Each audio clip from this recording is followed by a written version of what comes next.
Bien, bueno, seguimos entonces ahora con el video de metales de transición.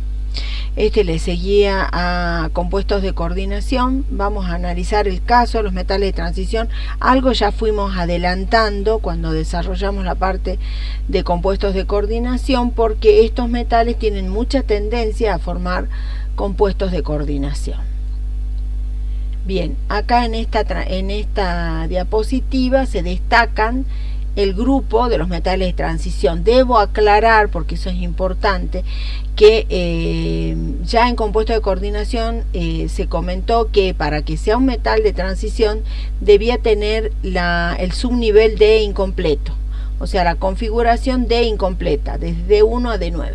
Por eso es importante recordar que si bien en este grupo está destacado los dos últimos grupos, que es el grupo 1B y 2B, estos no pertenecen al grupo de transición porque tienen la subcapa D, el subnivel D completo. Importante aclarar eso. Bien, esta diapositiva hace referencia a la configuración electrónica. ¿Por qué la puse? Porque generalmente cuando tenían que sacar la configuración electrónica para un metal de transición o para un millón de metales de transición tenían dificultades. Entonces les recuerdo acá lo que es, cómo se ubica, cómo se plantea una configuración electrónica como debe ser. O sea, planteando un diagrama de energía.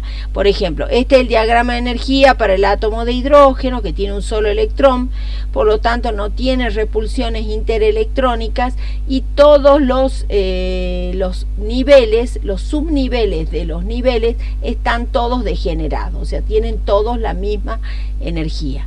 En el caso ya de los átomos polielectrónicos, ya el tema de la repulsión interelectrónica ya es influye mucho. Entonces en cada nivel de energía vamos a tener subniveles de energía, o sea, con diferente contenido de energía.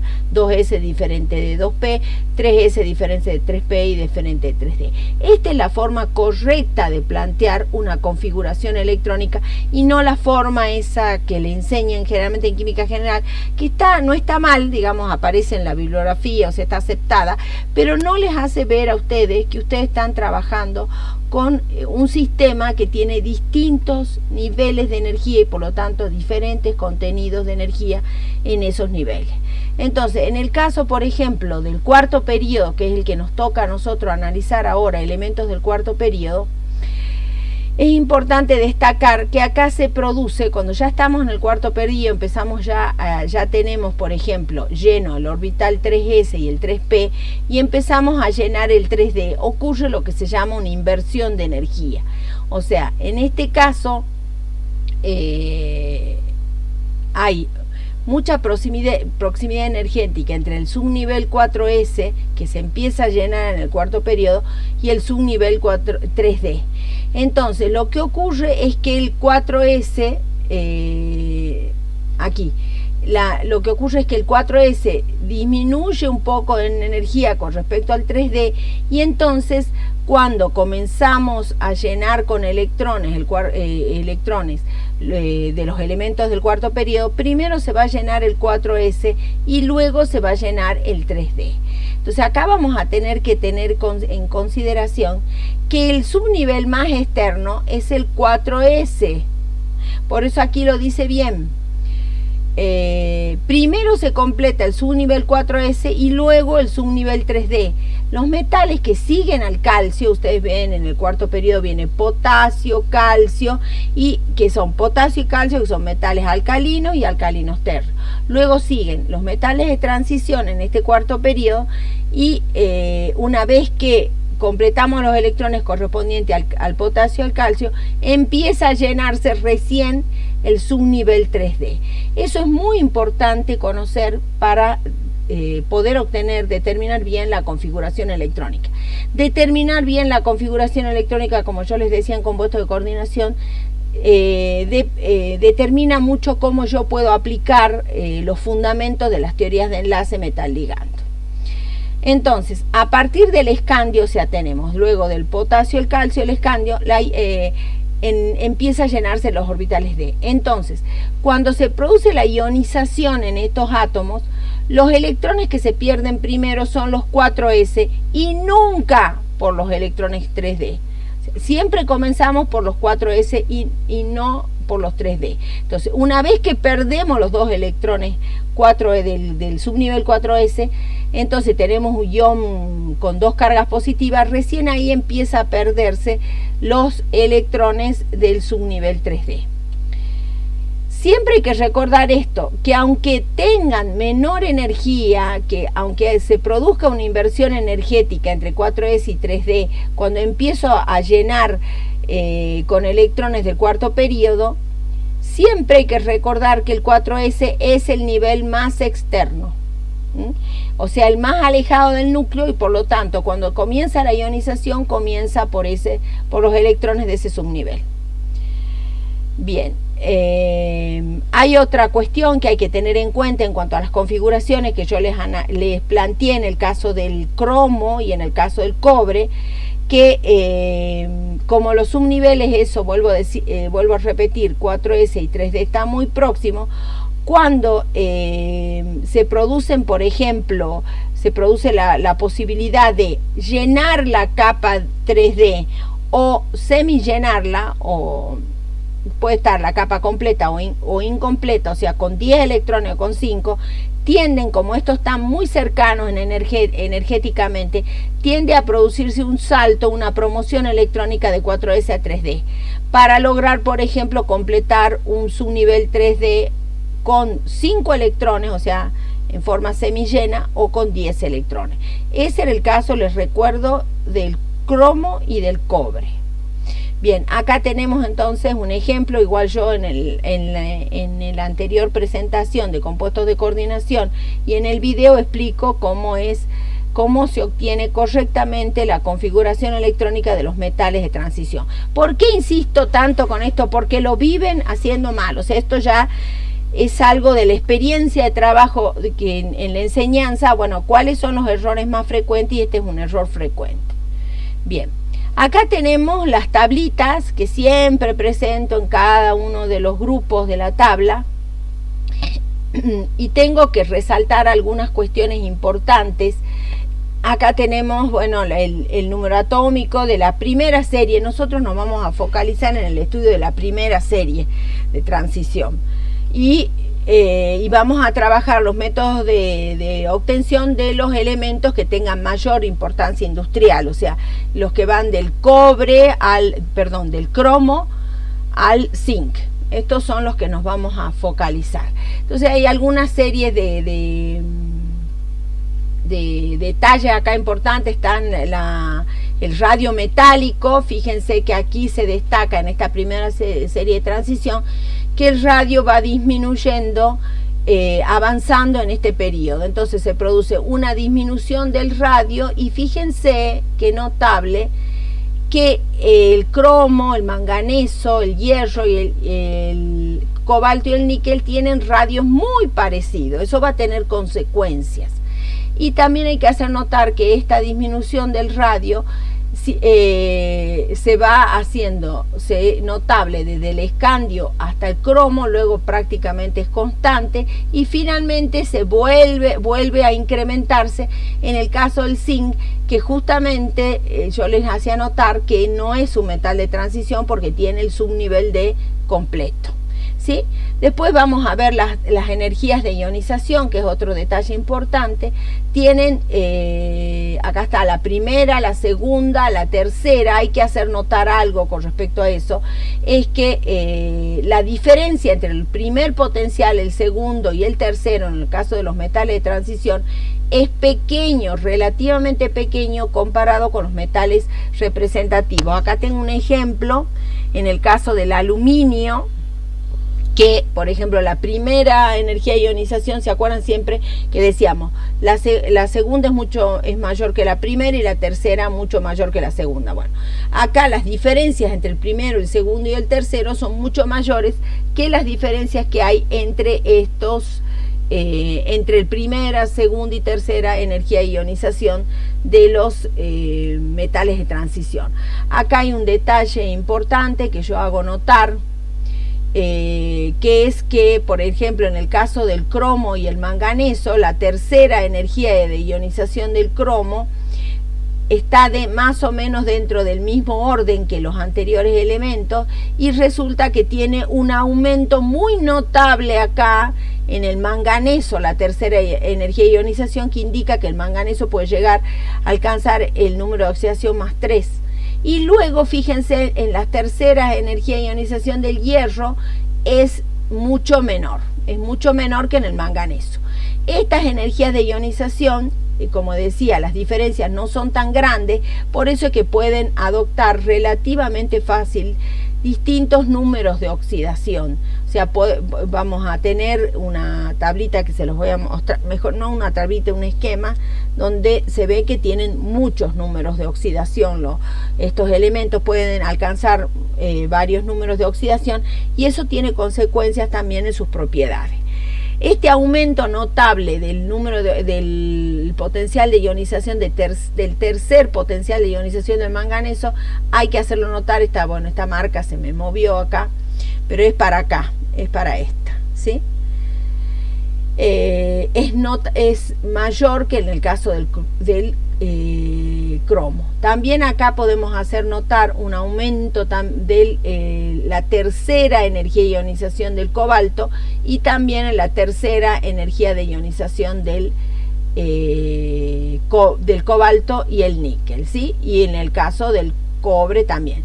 Estos aumentos bruscos de la tercera energía de ionización les va a indicar que o en el caso del zinc, fíjense como la tercera que aumentó, bajó un poco y después tiene un aumento sostenido hasta el zinc. Eso les está diciendo algo más, que el número de oxidación más 3 ya no es estable a partir del cobalto, níquel, cobre y zinc, porque el costo energético se eleva mucho en la tercera energía de ionización, ¿sí? Ese es un dato. No así, por ejemplo, el caso del cromo, que el número de oxidación más 3 es estable en el cromo. Otro detalle más que hay que indicar es la densidad. Fíjense, la densidad de estos metales es cómo va incrementándose, y en este grupo, por ejemplo, cromo, manganeso y hierro, cobalto, por ejemplo, tienen altas densidades, mucho mayores que los primeros elementos de la serie. Esto nos va a indicar una estructura metálica compacta, característica de metales que tienen mucha importancia industrial, o sea que son compactos, estructuras metálicas muy fuertes, y eso es notable en el caso, por ejemplo, del hierro, que es un metal que tiene muchas aplicaciones. Bueno, la conductividad eléctrica, acá también se nota un aumento notable en la conductividad eléctrica. En el caso del cobre, por ejemplo, tiene una enorme conductividad eléctrica. Eso nosotros ya lo comentamos cuando lo comparamos con el aluminio, que era como él era un metal, pero que el cobre tenía una conductividad muy alta, y eso era muy aprovechable para todo lo que es el cableado en las instalaciones eléctricas. El zinc baja bastante, y otra cosa que baja en el zinc es la densidad. El zinc no es tan compacto como el cobre, por ejemplo. Acá hay otra comparación con respecto a los iones. Esto también es importante hacer notar el radio iónico. Fíjense el radio del calcio, estroncio y bario, estos son metales alcalinos térreos. Fíjense los radios de los metales de transición son mucho menores. Hay una contracción no solo del radio atómico, sino de los radios iónicos, y eso va a tener consecuencias en cuanto a la polarización. Van a formar iones pequeños con cargas que pueden llegar hasta más 3, como el caso del cobre, con una carga bastante estable en ese número de oxidación. Eso va a indicar altas densidades de carga y por lo tanto altas entalpías de hidratación. Eso lo analizamos con los metales alcalinos, lo volvemos a ver aquí, o sea, iones con alta densidad de carga. Bien, vamos a ver, acá están las propiedades físicas, aquí falta una S, y químicas. Siempre encuentro errores en las diapositivas y siempre las estoy corrigiendo. Lo primero que se dice acá es lo que ya repetimos. Los metales de transición tienen configuración D incompleta. esto que discutimos recién en cuanto a los potenciales de ionización, alcanzan varios estados de oxidación y no hay grandes diferencias entre la primera, la segunda y la tercera ionización. La tercer potencial de ionización siempre va a ser el más alto, pero no es tan alto como el caso de un metal representativo. Por ejemplo, el aluminio tiene un tercer potencial de ionización de 3700 casi, y acá, por ejemplo, el más alto es el del zinc, que no es un metal de transición, que es el que está más cercano al tercer potencial de ionización de un metal representativo. Entonces, en general no hay diferencias tan grandes, entonces esa posibilidad de adoptar distintos números de oxidación, compuestos con distintos números de oxidación, los hacen factibles, por ejemplo, porque eso lo vimos ya, tanto a los metales como a sus compuestos, a sus óxidos, actuar como catalizadores,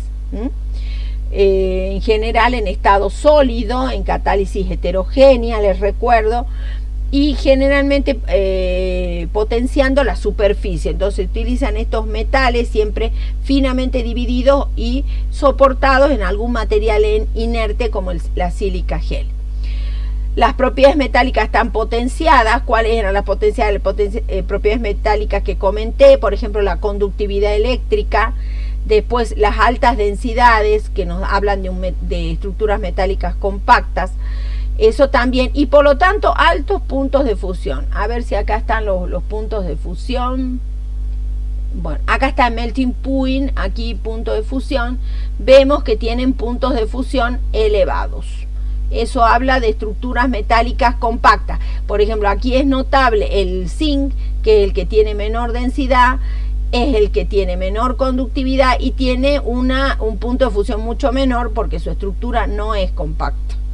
No es compacta, es más bien tiene mucho más blando, es un metal blando. Se lo puede cortar, por ejemplo, con una tijera al zinc. Y eso está representado en su bajo punto de fusión y en su estructura poco compacta. Los electrones desapareados, van a ver aquí las configuraciones de, cuando saquen correctamente las configuraciones de, la mayoría tiene para hacer metal de transición tiene que tener configuración de incompleta, pero siempre se caracterizan por tener electrones desapareados. Por ejemplo, el cromo tiene 6, el manganeso tiene 5, el hierro puede tener entre 4 y 5, depende del número de oxidación. El cobalto también puede tener varios números de oxidación y así. Es varios electrones desapareados y eso nos indica que tienen propiedades magnéticas los metales y sus compuestos. Aquí damos un ejemplo muy notable que es la magnetita, que es un óxido mixto. Acuérdense cuando vimos la clasificación de los óxidos, el óxido ferroso férrico. Forman compuestos de coordinación. Bueno, por eso es que también los estudiamos cerca de compuestos de coordinación a este tema, porque forman compuestos de coordinación muy variados y estables, importantes en varias áreas, ¿no? Eso ya lo había nombrado yo con el pentacarbonilo níquel, que se utiliza en la metalurgia del níquel, también aplicaciones médicas, los complejos de platino que son antitumorales, sobre todo los complejos de tipo cis. Propiedades químicas muy notables, se los utiliza mucho en química analítica para hacer análisis químicos. En bioquímica también habíamos analizado el caso de los grupos porfirínicos de la hemoglobina, el grupo porfirínico de la clorofila. También tienen funciones bioquímicas muy importantes. Fíjense, el grupo porfirínico de la hemoglobina interviene en el proceso de la respiración y el grupo porfirínico de la clorofila interviene en la fotosíntesis. Disueltos, en general yo les decía que tienen alta densidad de carga porque son iones pequeños con alta carga eléctrica, entonces en solución acuosa están fuertemente hidratados, ¿no? Y ahí forman complejos acuos, y en general son octaédricos, o sea, el hexacuo cobre, hexacuo cobre 2, hexacuo cobre níquel, hexacuo cobre cobalto, hexacuo hexaco cobalto, los hexaco hierro, etcétera. Y ahí es por eso que también estas dan soluciones coloreadas, porque cuando están disueltos el ion se hidrata, forma un complejo acuo y esos tienen color. Eso lo hemos explicado con los fundamentos de la teoría de campo cristalino y de campo ligando. Bueno, acá está mostrado, como yo les decía, la mayoría cuando está disuelto forma complejos acuos y nos dan acá en esta diapositiva los colores del titanio, por ejemplo, cuando el ion, acá son o ion 2 más o ion 3 más. Entonces, bueno, acá el vanadio tiene un montón de iones con muchos colores. El cromo, por ejemplo, voy a hacer notar el hexaco cromo 2, hexaco cromo 3, fíjense el cambio de color. Y ya con el estado de oxidación más 6, hay que recordar que estos metales de transición ya se comportan como iones oxoaniones, forman oxoaniones como el cromato, por ejemplo, que es amarillo. El manganeso, acuérdense, con más 2 casi es incoloro, el ion hexacuo, pero en el estado más 7, en los máximos números de oxidación, ya forman oxoaniones como el permanganato o manganato, el permanganato de color violeta, igual que el cromato era de color amarillo. ¿Sí? Cuando alcanzaban esos números de oxidación altos, en general se comportaban, tenían una química con más tendencia química no metálica, formaban oxoaniones, oxoácidos, y también alcanzando esos números de oxidación altos como el más 6 y el más 7, ya se comportan como grandes oxidantes. O sea, esos estados de oxidación superiores son oxidantes grandes, como el caso del cromo, el caso del manganeso. Aquí están los dos colores de las soluciones de hierro 2 y hierro 3, que son producto de los iones hexaco hierro 2 y ion hexaco hierro 3. Acá tenemos el cobalto, es más bien rosado el cobalto, no tiene este color. Cobalto 2, y no está el cobalto 3 tiene un color más de este tono, que es el color es un amarillo fuerte, digamos, en estado más, en número de oxidación más 3, y en el número de oxidación más 2 es más bien rosado. El níquel es verde, el cobre es azul. Bien, esto quiero que me lo expliquen claro, ¿no? No, forma iones coloridos, así nomás. No, ¿por qué forma iones coloridos? ¿Qué es lo que pasa en solución acuosa? ¿Por qué estos iones con alta densidad de carga se hidratan y forman iones hexacoestables? Y por lo tanto, como son compuestos coordinados, a partir de la teoría de campo cristalino y campo ligando, podíamos explicar esos colores por interacción con la luz, por saltos electrónicos del nivel de los orbitales de menor nivel a los de mayor nivel. Yo quiero una explicación completa porque yo doy una explicación completa. Bien, acá podemos ver en acá antes de esto, acá vemos entonces una representación de las energías de ionización con los distintos elementos para ir indicando la energía para perder el primer electrón, el segundo y el tercero. Acá también está el tema de esta representación. También están indicados los radios. ¿Por qué pongo los radios con el potencial de ionización? Porque son inversamente proporcionales. Entonces, cuando analizo uno, estoy analizando el otro. Bueno, en esta tablita lo que quería hacer notar yo era que en el caso del grupo que yo les hablaba, del cromo, manganeso, hierro y níquel, que tienen radios muy parecidos, generalmente estos grupos de metales forman aleaciones metálicas. Por ejemplo, vamos a tomar una concreta que son los aceros. Los aceros son aleaciones metálicas del hierro con distintos metales, pero no con cualquier tipo de metal. En general se va aleando, se agregan metales aleantes que tengan radios atómicos parecidos, cosa de que se puedan ubicar bien en la estructura metálica. La estructura metálica, en esa estructura tiene mucha importancia los tamaños de los átomos para irme ubicando en la estructura metálica cristalina. Ese radio parecido me explica por qué se forman aleaciones metálicas tan estables entre estos metales. Por ejemplo, el hierro con el manganeso, con el cromo, por ejemplo, acero al cromo níquel me va a asegurar, por ejemplo, la resistencia a la oxidación del acero. Hay muchos aceros, como verán ustedes, como saben ustedes seguro, pero bueno, ese es uno y muy conocido. Bien, acá están los números de oxidación.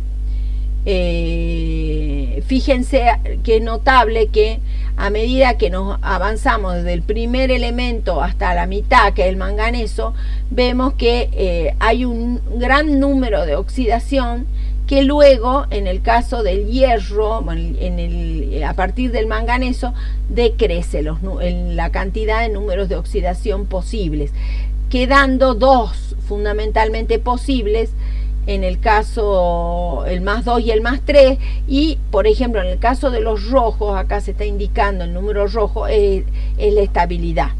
Los rojos son más estables que los números indicados en negro. Entonces hay aumento en los números de oxidación, la variedad, y luego va disminuyendo.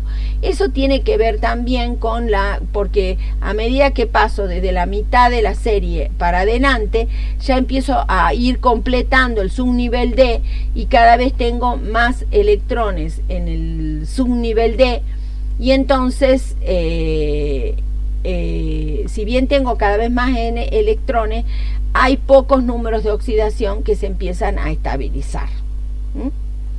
Eso tenemos que analizarlo con las configuraciones electrónicas. Bien, entonces los metales de transición, a diferencia de los metales del grupo 1A y 2B, que es el caso por ejemplo, acá está incluido el cobre. ¿Por qué está incluido el cobre? Porque el cobre más 2 es ion metálico de transición. El cobre más 1 no. Y el cobre más 3 sí. El más 3 y el más 2 son iones metálicos de transición. El ion cobre más 1 no lo es. Entonces, los metales de transición, a diferencia de los metales del grupo 1A y 2B, en este caso sería, acá es 1B, ¿no? 1B, que es el cobre, plata y oro, y 2B, acá hay un errorcito, es B esto. Tienen múltiples números de oxidación, ya que se pueden perder electrones NS primero y los del subnivel D. Entonces, por eso que tengo muchos acá números de oxidación. Sin gran sacrificio energético, dice. O sea, yo puedo llegar a alcanzar esos números de oxidación sin tanto costo energético. Y luego, si ya empieza a aumentar la energía para alcanzar tantos números de oxidación. Bueno, acá hay algunas cuestiones que yo dije, pero tal vez acá están un poquito más claras. El número de oxidación en cada serie aumenta desde el principio de cada serie hasta la mitad, luego comienza a disminuir, aumenta y después baja. Esto ocurre por el aumento de la Z efectiva. Claro, lo que está ocurriendo, aquí hay una explicación mejor, es que a medida que me muevo en la primera serie, va disminuyendo el radio y por lo tanto aumenta la Z efectiva, y bueno, obviamente está relacionado con la disminución del radio. Entonces los iones con bajo número de oxidación se encuentran como iones hexacuos, siempre como iones hexacuos, eso ya lo expliqué yo. Y los números de oxidación superiores, como los oxoaniones, como el caso del permanganato, el manganato y toda esta serie de iones, el cromato, claro, con los números de oxidación superiores alcanzan estos oxoaniones. Los iones de bajo número de oxidación se comportan como reductores, eso ya lo dije. En los estados de oxidación bajos, como el manganeso más 2, por ejemplo, es reductor, el cromo más 2 es reductor, ¿sí? En los menores, pero en los más altos, como el cromato, el manganato, ya se comporta como oxidantes poderosos, ¿no? Vuelvo a indicar acá que los elementos del 1B, acá hay un error, eso lo voy a corregir, 1B y 2B no son de transición, pero los iones cobre 2 más y oro 3 más, por ejemplo, sí son elementos de transición, porque en el cobre 2 más tengo una configuración de 9 y en el oro 3 más tengo una configuración de 8, o sea que es orbital de incompleto. Bien, hasta acá vamos a llegar antes de empezar con los métodos de obtención de los elementos